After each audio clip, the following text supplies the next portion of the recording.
What's good, YouTube? It's your boy Pro Winston here with another Winston profile video with the one and only Angel Flores.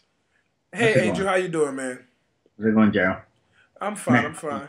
Um, how many tops do you have? I'm just gonna go straight down to the questions with you, man. at second day YCS or Shonen, Yeah, I yeah, I think it's probably five. I think I have five over. I play like 10 or 9 events. and you have five tops and one twice. Yes, All right, all right. And where do you currently live at right now? I'm in Tijuana, Mexico. Uh huh. It's right by the border. And y'all have a YCS coming up right in that area. And at Long Beach, actually, I have basically two because there's one in Mexico Hmm. on February, and that's the one I'm getting ready for. All right, all right. And how long have you been playing this game, bro? Probably 2005, 2004, I guess. So you was there pretty much in the beginning, pretty much. Actually, when I started, it was like 2003, 2004 before the ban list. Hmm. And then I got all my stuff stolen. I'm like, oh, you know what? I'm done. I'll quit, whatever. And then all of a sudden I heard their shonen jumps. So I got back into it and started playing again. I missed the first one. The first the First first shonen Shonen jump? Jump, that was Yeah. where? I think LA or Anaheim where Umali won it. He's Yeah. actually a good friend. All right, yeah. I'm trying to reach out to him also soon, soon, soon. All right. So do you believe from back then to now the game has gotten better or worse? I think I actually don't know. I mean, when we used to play in 2005, it used to be like one for one everything. Like you would run Smashing Grounds, Exiled Force. Spirit Reaper was just one of the most broken cards, and then I think we had Paul Lebanon with Return. That was just it wasn't a one for one anymore. It's like heavy, a chain return game, and that was like the beginning of what we know now, where it's overextending to win. Do you believe that some people have to overextend to win now, or it's just optional depending on the game state? I think it's optional, but I mean, sometimes you just have to go for it. You have to overextend. I mean, you're like 2,000 to 8,000 life points, and he has like six cards in his hand and one on the field. You have to try and overextend because if he has Gores, well, he has Gores, and you're gonna lose anyways. But if you don't overextend next turn, he's just gonna go off on you. I played a regional over the weekend, and it's like with Tory Guide and Leviar and all those cards, bulbs for one for one. It's just you can full field in one play, one turn. Yeah, I tell me about it, man. I've been playing Karakuri's for a while, and I'm told if you can't beat the Gauls, then don't attack.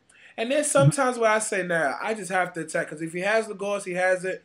But I can't wait for a solemn morning, which I only play two of, to come any faster, because I have to win the game. If he only has two cards in his hand and no field, I mean, you're gonna lose anyway, so why not just yeah. go for it? But you know that most of the pros and the legends in this game is going to disagree with you. I mean, I don't mind. I mean, everyone plays the same way. I think you. Well, my point of view is you have to go. If you know you're gonna lose, just go for it. There's no point. All right. Oh, Understandable, understandable. What is your greatest moment in Yu-Gi-Oh besides winning? besides winning, I should just getting to play again. As I told you, I quit for a while and then came back, and like when all of your friends go up to you and say, you know what, come play with us. I mean, oh, I don't have any cards. That's fine. We have like a bottomless. We'll have a Spirit Reaper, a Sangan. Here, you just start off. And when I came back, I think the support of my friends was the greatest feeling I ever had in Yu-Gi-Oh! To know that I mean, we see a lot of people just, I don't know, being dicks with everyone. And I saw you with Fraser saying some people get cocky. I mean, it is a game after all. We do see it I mean, a shonen and a YCS is competitive, but when you go and play with friends, it is that playing. And to see them just being supportive is the greatest feeling you can have. All right, all right. Well, you mentioned my video with Fraser Smith. Tell me about your thoughts and reactions about the video, if you don't mind. Well, first of all, people emailing you or telling you that you're a one-hit wonder, this and that. I mean, not all of us can travel to every single event and play every single event. And even if you go, it's kind of hard to top. I mean, I've had people tell me, well, you've won two YCSs and you've been to two YCSs, but it is really hard. I mean, you can't be hateful on someone that that does it. And I mean, we do see pro players right now that do travel all the time, but I don't know. I mean, if I have a friend that topped Anaheim, he's gone to a couple of YCSs. I don't think he minds if you call him a one-hit wonder. He doesn't mind. It's his triumph. It's his prize, his mat. He never sold his mat. People come up to him and ask him, would you sell it? It's all dirty and bent, but it's his. Mm-hmm. Why hate on someone that is doing something for themselves? Understandable, understandable. Well, what is your interpretation and understanding of a misplay? Because like I said in my video, I don't think there's one definition of a misplay, but I think if you listen to other people's misplays and explanations of it, they always say, well, these pro players wouldn't do it. They wouldn't do it. So I'm just starting to believe that a misplay is a play that a pro player wouldn't do. Well, I mean, you can't say that a pro player wouldn't do because not all the pro players play the same way. Mm-hmm. A misplay is doing the wrong play at the time. I mean, but I think what most people don't talk about is the game mechanics. Because one of the misplays we used to see back in the day is like you had a preborn in the graveyard and a monarch in your hand. And you're like, okay, draw, activate heavy storm. Oh, I forgot my preborn. That's a big misplay because you lose one whole turn. And I think the mechanics of the game is what defines a misplay. Or also, it's like you activate Tour Guide when you go for Leviathan.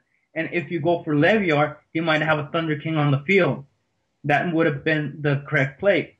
But I think it's kind of hard to say it was a misplay when, I mean, you can say it's a misplay when you're seeing both people's hands. But if we're playing right now, and I go like, oh, I'll do Leviathan, because I think you might draw a Thunder King or a Cyber Dragon, something like that. When I think, oh, you know what, I'll do something else, but it's hard to think you know everything because you don't. I mean, I played Billy Break at Anaheim. I'm like, okay, I'll be setting everything. I have answers for everything, and I attack and he activates a Malevolent Catastrophe. I think that's one of my biggest misplays. I said 3 and attack. That's a misplay on my fault by not knowing the game mechanics and the side deck. I understand.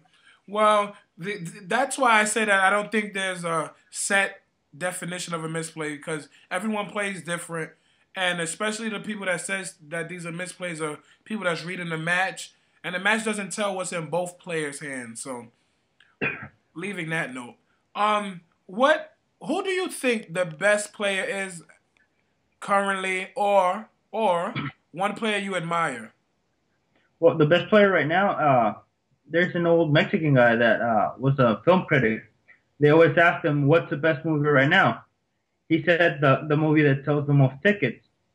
If you take any one player and you take a lot of players and you ask them, who do you want to see play? They'll all say Billy Break. Or the majority will. So I think Billy Break is the best player right now. All right. Towards admiring, I mean, I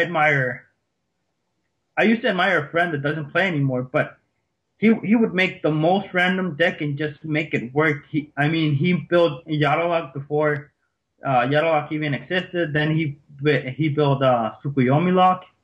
He built the Time Seal. He built all those decks before anyone thought about it. But I mean, to admire someone, I admire everyone that plays and likes the game. If you go to an event and just play for fun, that's fine. All right. It's like you said to Frazier. If there's someone being cocky, be cocky to him. But if there's a little kid just looking around and he sees like a Karibo on your in your binder, just go ahead and give it to him. I mean, it's fun. All right. All right. What is what advice do you give players like myself and others who's trying to get better in the game? Because even though I have four tops and one YC, one Shonen Jump finisher, I still have a lot of room for improvement, and other people still are trying to get good. What advice do you have for us? Well, when I started when I started playing regionals, I went 4 regionals 6-0, and then 6-3, 7-2, 6-3, 6-3. So I mean, you kind of wonder why do you do that? Why can you start off so hot and then just fail? Same thing. My first shonen, I went to the finals and lost, and then my second shonen, I went to quarterfinals and lost. It's just looking forward. When you throw the ball, throw it through him, not throw it at him. And that means, I mean, you can go, oh, I have game. Oh, I have this. Oh, I got to play for the next three turns of yourself. Just one moment at a time. I mean, just play smart. Control the tempo of the game. I tell this to all the players I know. Control the tempo. It's an old poker thing. But if you control the tempo of the game, you have the game in your hands. If you let someone rattle you, that's how you're gonna lose. You said that you played, I think Jeff Jones, and you charged into Garage. Gara. Yeah. I mean, That was at that moment, that was yeah, that was something that wasn't supposed to happen. They said freeze play, and then we put our cards down, and then something else happened. And then when I came back to the table, I just picked up my deck and automatically searched out the Garage because usually when I play tested, the move was Lumina in hand, always charge Garage and like that. So yeah. I mean, just take it small. Don't worry about it. You have 40 minutes to play. That's what we judges always say. So if you have 40 minutes, no one's pressuring you. If you feel someone stalling, call clock on them. And if you feel they're stalling, just try to read their hand. If they're thinking about it, that's when you don't overextend. Don't overextend because he has a lot of plays in his hands. When we judged, a friend called Mario would always stand behind players and just watch their hands. And he would go, he's also a player, and he's topped a couple of events. He would go, okay, I can't call stalling on him because, I mean, he does have a lot of plays. And as your opponent, that's when you say, okay, this is what I have to do now. This is how I have to control the game. If he has a lot of things, just rattle him. Just try and attack with a Spirit Reaper, something random. Just do a random play to knock him out of his comfort zone. all right, all right. Well, thanks for the great interview, bro. A lot of people wanted you on the channel, so I tried my best to get you. And it was hard indeed for my time and your time to meet up and like this, but we did it, man. So would you ever like to come back on if I asked you? Of course. I mean, I'll probably see you at Long Beach, so Correct, it's you will. I'll see you there. All right, bro. Well, you already know if it's not pro, it got to go deuces.